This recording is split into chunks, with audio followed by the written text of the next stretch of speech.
And welcome Calculus 2 students. We are looking at polar coordinates today. We're going to define them and then we're going to graph in them, and we are going to go from the Cartesian coordinate system, which is the one we're used to, which is otherwise known as the rectangular coordinate system, to this polar coordinate system where we have a series of concentric circles, and this is the polar coordinate system. Now, if you will note, the origin in the xy plane is now called the pole in the polar coordinate system, and the x-axis is that polar axis.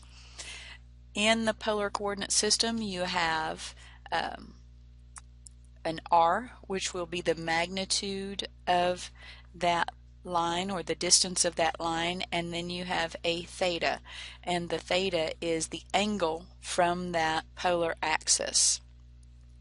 If you will note here, if you go all the way around on your polar coordinate system, then the point r theta is the same as r theta plus 2 pi, which is also the same as r theta plus 4 pi and plus 6 pi and so forth. Another thing to note is that a negative magnitude is just a mere reflection about that origin. So if you're given a, such as in point R here, we're just going to find where the magnitude of 1 and then the theta of 7 pi over 4, and then we're just going to do that reflection because that's what this negative here represents. So let's first off find point Q. Point Q is a magnitude of 1, so it will be on this circle here, this inner circle, and 5 pi over 4. So if I look at this as pi over 4, and this is 2 pi over 4, this would be 3 pi over 4, this is 4 pi over 4, which is pi. That means that this is 5 pi over 4, which is what I was looking for, and is that one there in the very middle, and that is point Q, and that is what they asked you to do for that one. For point R, I'm going to first look for 1 and then 7 pi over 4. So I know this is 5 pi over 4, so this next one right here would then be, since this is 6 pi over 4, this would be 7 pi over 4. So here's my 7 pi over 4, and that is 1 7 pi over 4. That's not my point. I got to go all the way across here, and this would then be R. Now I'll do S, and S just means that my theta goes, instead of the counterclockwise direction, it goes in the clockwise direction. So it'll be on that second rung because the radius is 2, and so I'll be on this rung, and this is negative pi over 2, and this is negative 2 pi over 2, this is negative 3 pi over 2, and it needs to be on that second rung, so this would be S. And I have graphed them. Now I need two alternative representations for each point. So for my point Q, I could have said that point Q could also be represented as, let's do this negative, so we could have said that it was negative 1, and then we'll call it pi over 4, because if I went to the circle 1 at pi over 4 and then the negative would just be a reflection of that, I could have done that. Could have also gone around the circle in a negative manner, so I could have just said that it is 1 and then negative, this would be pi over 4 to negative 3 pi over 4, and then I'll do the same for the others. Alright, I just came up with a couple of other representations. There are several others. Actually, I could go around 2 pi, and I could go around 2 pi or 4 pi or whatever and just add that to what I've got. There are an infinite number of representations. I just chose for point R. I could have also said that that was radius of 1 and then said that it was 3 pi over 4. Notice that it's the same as this guy right here. And similarly, I did the same thing with S. In our next example, they have given us a relationship between x and y and r and theta. And of course it just lies on that circle, and we're just using sines and cosines to go from one to the other. So let's look at what they've asked us to do here. We have an r equal to 2 and a theta equal to 3 pi over 4. And it's always convenient to go ahead and see what that would look like. So if this is my r of 2 and my theta happens to be 3 pi over 4, that would be 1, 2, 1, 2. That would be right there. So this would be my point. Now this point in polar coordinates needs to be the exact same point in the xy plane. So we need to make sure when we get finished that we have that point. We have that x equals r, which is 2 cosine 3 pi over 4. And this would be 2 times square root of 2 over 2, so this would be then, and then that would definitely be negative, so let me pop a negative on there, negative square root of 2. So this point here needs to be on this circle, and I did make that a little bit too close to the 2 there. It's on the radius of 2, not the value of 2, so let's put it right in here where it needs to be. If I were to make circles, that's where it would be.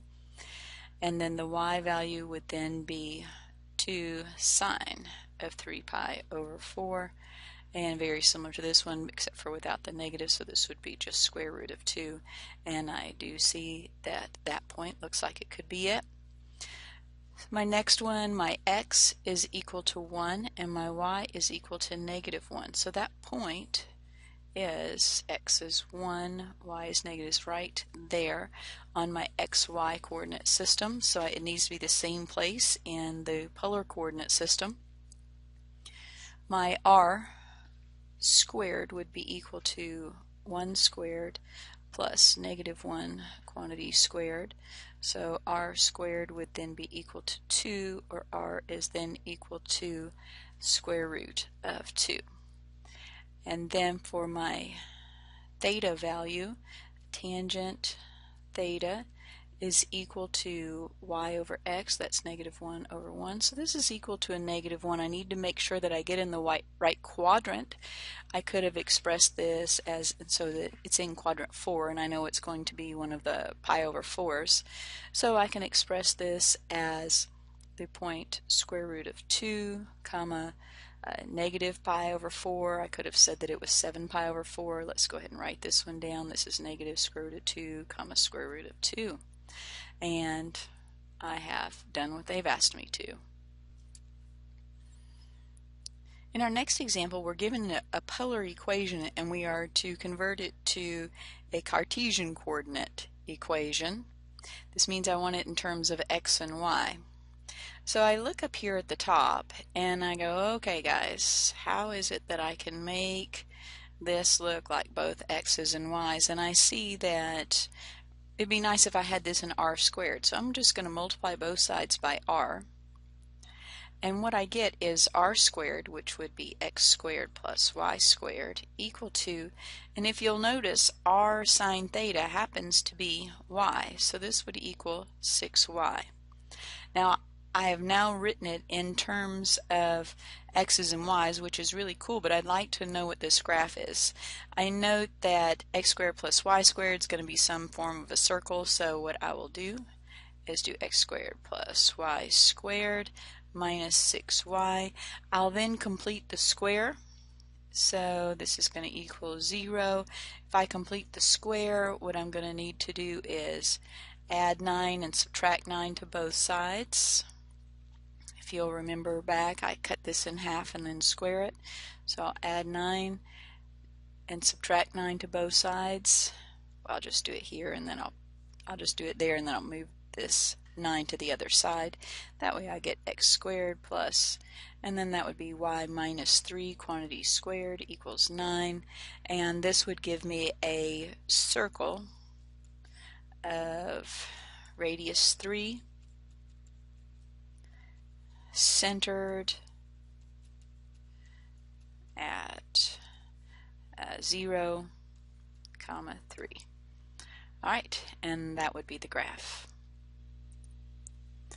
In our next example, they have asked us to graph the following polar equation, and what we will do is just choose some values for theta, find our values for r, and then plot those points.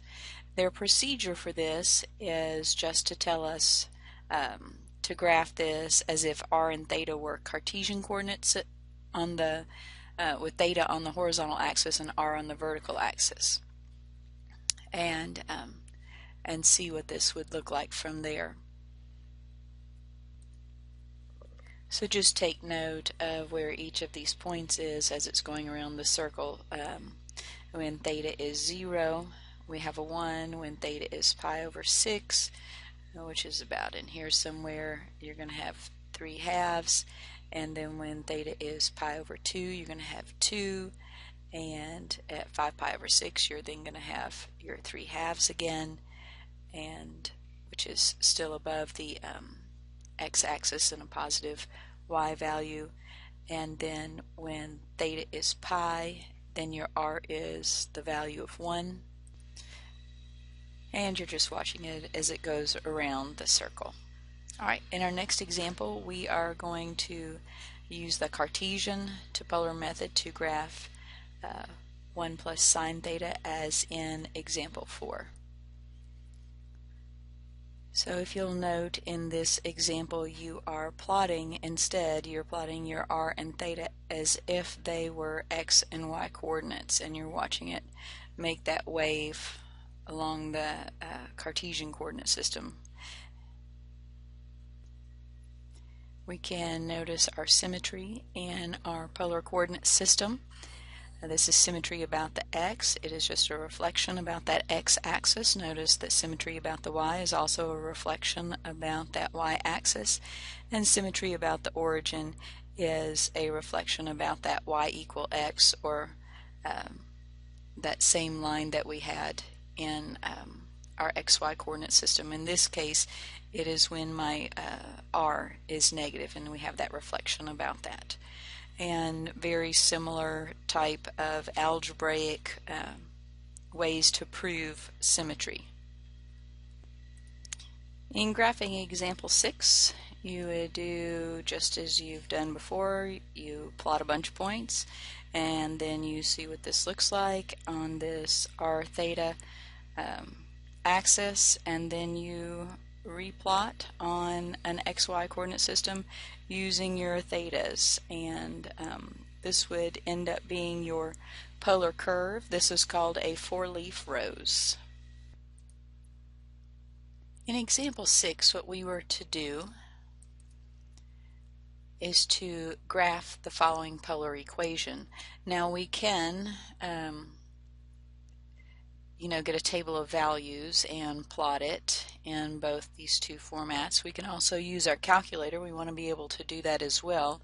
In order to do that, you will need to hit the mode button on your calculator so that you end up with this screen here. You'll hit mode, and then be sure that you click on the polar, and also be sure that you are in radian mode, so that you will graph correctly.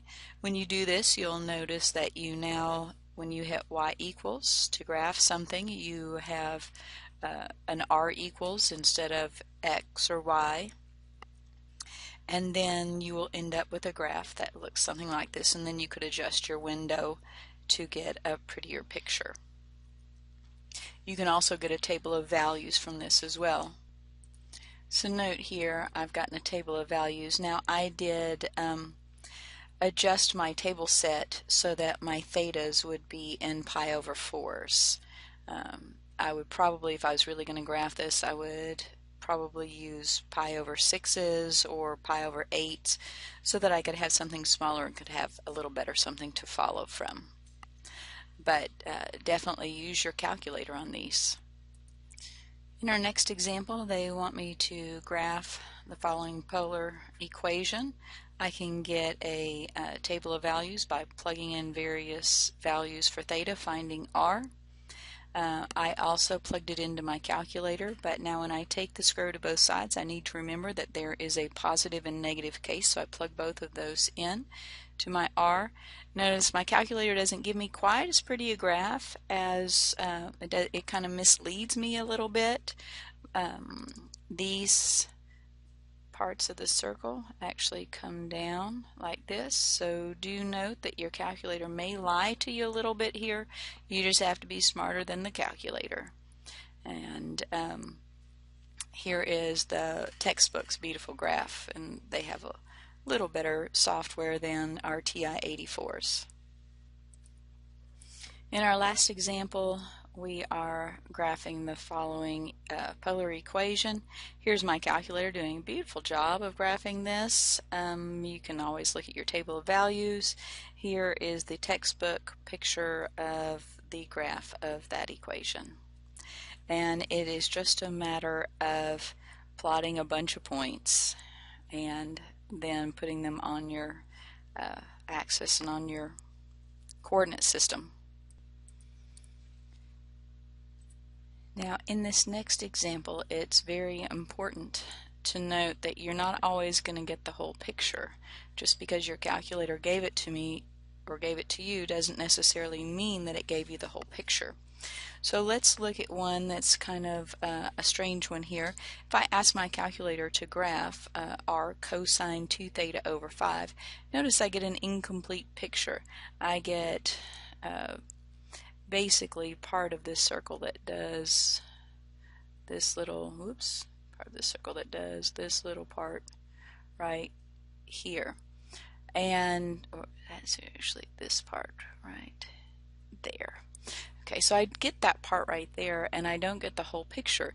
That's because it doesn't complete an entire cycle from in what we're asking it to do, because 2 theta over 5 varies from 0 to 2 pi. Well, and that means that this implies that theta varies from 0 to 5 pi, but that still doesn't even get a complete picture. It doesn't close in on itself at that point. So it's very important that you keep on going with these points and look at it and make sure that it has closed in on itself. And a couple of tidbits here at the bottom, they're just telling you that about the period of this function and the fact that this one goes from 0 to 10 pi. Alright, so just be sure that you make note of that. For the most part, they are going to close in, but if you see a partial picture here, note that you haven't got the complete graph yet. And that's all we have for 11.2. If you have any questions, you know where to find me. Blackboard Collaborator email. Thank y'all.